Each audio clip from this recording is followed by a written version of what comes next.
answering questions from people. Sorry. So here is the first question. It's a longish question, so let me read. In case of lump sum investment, almost 90% of the people in the mutual fund suggest putting into debt fund and giving a 6 to 12 to 18 month STP into equity fund. Is it the right thing to do, and can we be entering into equity funds at very high valuations? Because valuations may sustain at expensive levels for 18 months. We are averaging high or higher valuations, or better option is to give STPs considering 10 years, and as and when we get the opportunity to enter into equity markets, we can then switch substantial part of debt funds into equity funds. That is when the market is at moderate or low valuation. Which according to you is a better option? See, the problem is there is only one method of avoiding polio or smallpox. You take a vaccine. So there is no article which says 22 ways of avoiding polio, 32 ways of avoiding smallpox. There is no such. There is only one way, right? However, when it comes to cooking, when it comes to a diet, when it comes to health, when it comes to investing, when it comes to doing sales, when it comes to playing golf, when it comes to playing chess, there is no one method. There is no only one method which will work, right? Therefore, you have many people giving lots of advice, and every piece of advice is right. The only question is what is appropriate for you. So I have friends who call up and say, Subra, I have 1 crore, give me one company. And I suggest one company, right? So we talk about it. But I know that guy inside out. I know he has a net worth of 25 crores or 250 crores or whatever. I know he can pick up one script, watch it go to zero and still not worry. Not that it will go to zero, but I'm saying he'll have a stop loss. He has his methodology. He has his broker. He doesn't come back. He'll just come and ask me and say, is this a good idea over a 10-year period? And I say, oh, this will happen, this will happen. So what do you think? And he said, well, I have taken the position. You decide what you want to do. Based on that, he takes a position. So, well, many of my friends wouldn't even be found dead doing an SIP. But I know that millions of people watching this video, SIP is a very good method of entering the market. Is the market high or low? You will never know, because it's only later on in time. So today the TRI, that is the total return index of the Sensex, is at 90,000, right? So 100 has become 90,000 from 1979 till today. Over the next 40 years, will it go up another 900 times? I have no clue. Nobody has a clue. So whenever you want, you enter the market. So whenever you feel like when you need the money, you take money from the market, right? That's how it's worked for me. It doesn't mean it will work for you. I do not know how you will react when the market falls, right? I bought in March 2020, not just April, even in March 2020, I bought. I was lucky that I had sold something in January, February, because certain things I felt valuation was high. Not because I knew that COVID is going to hit in March 2020. And by September, October 2020, the market had recovered. By January 2021, the market had hit all-time highs or whatever. I'm not sure about my dateline. So to each person his own. There are no right ways and wrong ways of doing investments.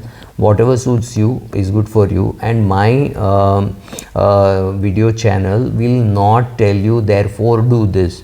I am going to tell you there are various routes. There are various ways of attaining God. You choose Islam, you choose Hinduism, you choose Christianity, you choose to be an atheist, whatever it is, whatever you want. I am not here to propagate any one particular religion, right? Similarly, I am not saying you do value investing, you do growth investing, you do SIP, STP, whatever it is you choose. Don't ask me, because I don't know you. I know what I should do for myself. For you, you need an advisor. If you need an advisor, you take an advisor. You want to go and do it directly, go and do directly. Because somebody comes and asks me, why are you pushing an advisor? Don't take an advisor. Perfectly all right. It's your call. I am not saying take an advisor. I am not saying do SIP. I am not saying do STP. I am saying this is the advantage of taking an advisor. This is the advantage of doing SIP. These are the advantages and disadvantages of PMS. All these videos you will find. What to do, you have to decide. Don't ask me. I will not answer those kind of questions. Somebody says very useful advice. Okay, thank you. Some good stocks fall, but some good stocks gain. What to do? It is really confusing. But as you said, retail investors have to analyze. Very good. Dr. Prabhu Swami B5825. I like this. But as you said, we retail investors have to analyze ourselves and take decisions without the help of analysts. The only thing that comes to our rescue is time. If we say 10 years in a fundamentally good stock, exactly, buy right, sit tight. Now this buy right means you buy a lot of shares, something is not good, you remove it, right? So removing bad shares is important, right? Weeds have to be removed, and plants have to be flowered. So that, yes, Dr. Swami, you're right. Muthuswano Rammi Murthy, nice video. One basic question: should a portfolio stocks percentage be calculated on average bought prices? If you're calculating yield, you have to calculate basis of market price, right? What is the point in calculating yield on your, I mean, I bought Coal India at 119. I think the yield there was about 12-13%. What is the point in talking about it, right? You can't buy it at 119 today. Whatever is the price, 220, 230, whatever is the price today, at this price, if yield interest, you buy it, right? That's what. So for fresh investments, you have to buy at market price. For old investments which you bought and which you're getting a good yield, maybe you should average, maybe you should sell. That's your call, right? Tons of knowledge and contribution. Thank you. Eventually the quality of, look, I'm if I get more subscribers, I'll be happy, but if having lesser subscribers doesn't hurt me. But yes, I'm interested in increasing my subscriber base, because the more the number of subscribers I have, more people watching, Google pushes it more, because Google will also earn more revenue.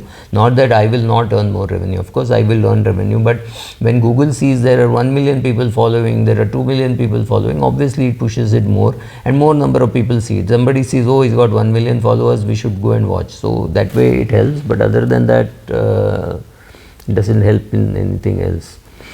This Priya Dash, I'm assuming her name is Priya Dash, so she said something very sweet, and I love it, so that's why I'm naming her. And she says, sir, you're not getting enough subscribers because you don't upload deceptive video thumbnails. In fact, I don't put a thumbnail, I put this lousy face. So this is my thumbnail. You don't explain how to double your money in 10 days. If I knew it, I wouldn't be making videos. Perhaps I would be just doubling my money every 10 days. And you don't beat around the bush with jargon. In fact, that's a nice thing to say, Priya, because I am trying to reduce the jargon. So when I say SIP, I'm assuming everybody knows what is SIP, but there could be somebody comes in and asks, what is SIP?